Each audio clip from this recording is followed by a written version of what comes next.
সৰুতে মই কাৰ্টুন চাই খুব বেছি বেয়া পাইছিলোঁ। মাত্ৰ এটা কাৰ্টুনৰ নামেই জানিছিলোঁ, ডৰেমন। আৰু ষ্টিল এতিয়াও মই কাৰ্টুন বহুত বেছি বেয়া পাওঁ। কিন্তু সময় যিমান গৈ আছে মানে কেকবিলাক যিমান বনাই গৈ আছোঁ, কাৰ্টুনবিলাকৰ নামো সিমানে মই জনা হৈছোঁ। কাৰণ এতিয়া কাৰ্টুন থিমৰ কেক বহুত বেছি অৰ্ডাৰ পোৱা হৈছোঁ। ত' এইফালে আছিলে এটা টু টায়াৰ কেকৰ অৰ্ডাৰ চিনচেন কাৰ্টুন থিমৰ ওপৰত আছিলে।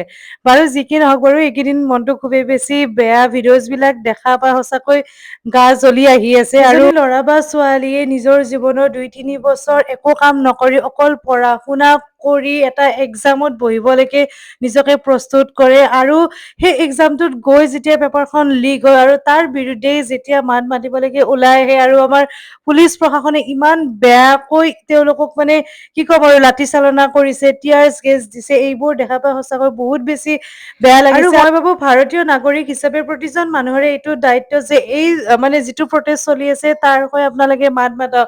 আৰু মাত মাতিলে কোনো আপোনাৰ পলিটিকেলি পাৰ্টিক চাপৰ্ট কৰাটো নুবুজায়। ত' এইফালে আমাৰ কেকটো ৰেডি হৈ গ'ল। এইটো আপোনাৰ ১.৫ কেজি ওজনৰ কাৰ্টুন থিমৰ ওপৰত কেক এটা অৰ্ডাৰ আছিলে। আৰু কেনেকুৱা লাগিছে জনাব। আৰু যদি আপোনালোককো এনেকুৱা ধৰণৰ কেক লাগে কণ্টেক্ট কৰিব।